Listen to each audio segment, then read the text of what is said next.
જનસંખ્યા નિયંત્રણ માટે કાયદો બનાવવાની માંગ સાથે આંતરરાષ્ટ્રીય હિન્દુ પરિષદનું આવેદનપત્ર.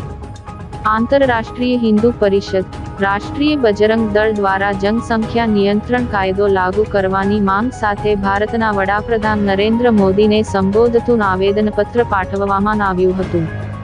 આવેદનપત્રમાં જણાવ્યા અનુસાર વધતી વસ્તી અને તેના કારણે થતા જોખમોને ધ્યાનમાં રાખીને ભારતમાં વસ્તી નિયંત્રણ માટે કડક કાયદો બનાવવાની જરૂર છે.